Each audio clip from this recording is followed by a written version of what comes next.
Reverend Gober. I'm the rector here at Christ Church in Ridley Park, Pennsylvania. And I want to talk to you about the days ahead for the life of Christ Church in this yellow phase of life. But first I want to offer a prayer that many of you may have heard me pray before. Gentle us, Holy One, into an unclenched moment, a deep breath, a letting go of heavy experiences and shriveling anxieties and dead certainties, that softened by the silence and surrounded by the light, we may be open to the mystery, found by wholeness, upheld by the unfathomable, and entranced by the simple joy that is you. In the name of the Holy Trinity, one God, forever and ever. Amen.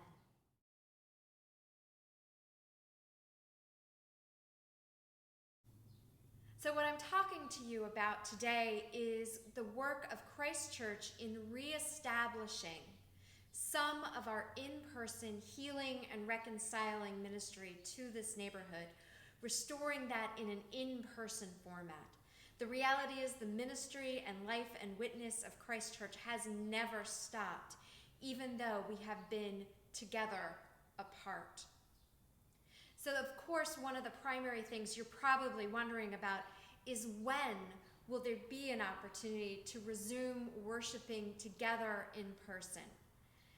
And I'm going to tell you that we will be resuming in-person Holy Eucharist in a very strictly organized and careful, safe format. And we're planning to do that starting on June 28th. That said, if we notice that there is a significant uptick in infection rates due to whatever causes in the next week or two, we may push that date off a little bit. We would rather be more safe and wait than rush in too quickly. Of course, resuming the sacrament of the Holy Eucharist is part of reestablishing part of our baptismal promises and our baptismal ministry here together. The first baptismal promise is to continue in the apostles' teaching, in the breaking of bread, and in the prayers.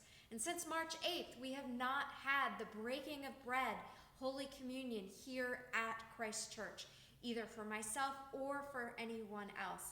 We've been practicing the lovely work of morning prayer, and that work will continue to be our primary source of Sunday weekend worship together, the use of digital morning prayer.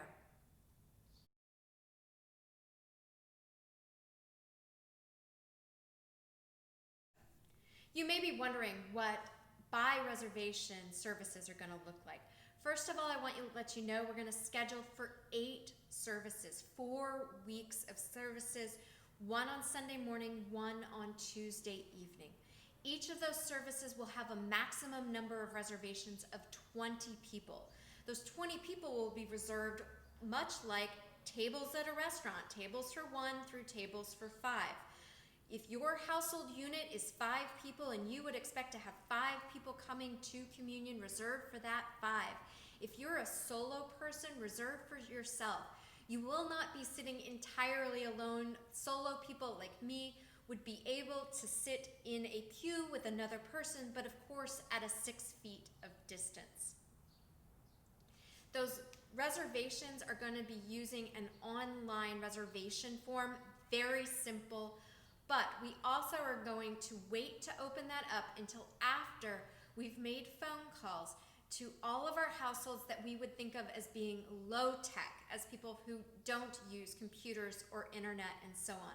I also realize that a lot of those households are households for whom coming out to an in-person communion service wouldn't be the advice that they would be given by their physician or people who have the utmost caution who love them a whole lot. But we do want to give those people in our community the first chance to make a reservation. And I would encourage that reservation being made further out than sooner. Lastly, I want to name, if your loved ones, if your physician, if your sense of caution says that coming for in-person communion, even with all the safety precautions, is not for you, we are already taking a list of people for whom I'll be making a personal visit to your residence and meeting you either on your porch or in your yard to offer you the bread of life, the sacrament of communion, at your home as carefully and as briefly and prayerfully as possible.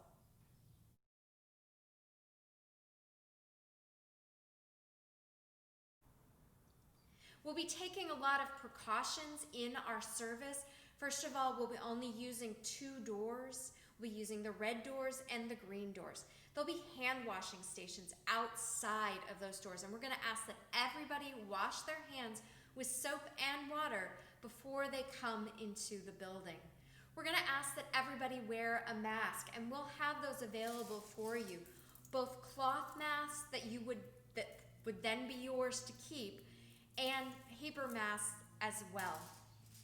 We'll be having a contact tracing list so that we know who's been in the building in case there is some sort of outbreak again.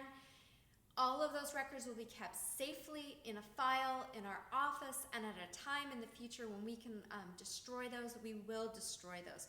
We'll take good care of your information. When you're in the nave, we'll be distancing at 6-foot distances. So we'll be having people sit every 3rd pew, and it'll be staggered side to side. We won't be using the sides. I'll be sitting alone up in the choir. When we are distributing communion, people will come up one side. We've got signs made up for people to wait in their household units at 6 feet apart. You'll be receiving communion up here and then going back down another side. It's going to look a lot like Trader Joe's and some of the grocery stores if you've had the ability to visit some of our grocery stores. It's going to look a lot like that.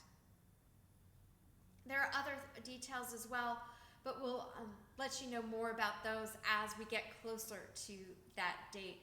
And then the last thing I want to name is that the service will be a more compact service.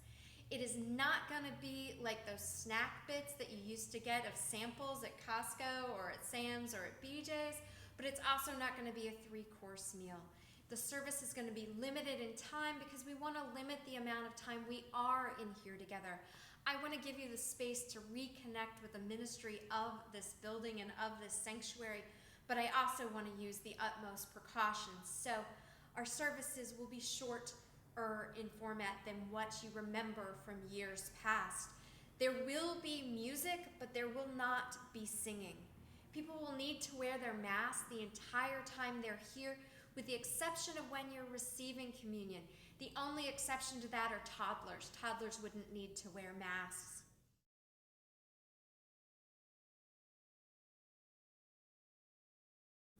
I know and I trust that Christ Church Ridley Park is full of smart and safe people who love Jesus and love God and love their neighbors and are going to walk through this new journey, this adaptation of worship to restore Holy Communion. I know we are people who can do this very well together, and that's part of why our vestry leadership have chosen to go ahead and put forth this plan that's been approved by the bishop to move ahead with resuming the sacrament of Holy Eucharist here at Christ Church and in this community.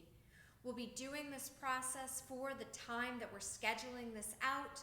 We may need to make new adaptations and new changes after that point. We won't be able to tell you what that'll be like until we get closer to that date, but we will keep you as informed as possible. So I encourage you to ask your questions, to stay in contact with one another, to pray daily, to use the resources we've been sending out to you to maintain our life as the body of Christ here in this community, even though our primary forms of doing ministry, of being Jesus in this place, are going to remain together apart.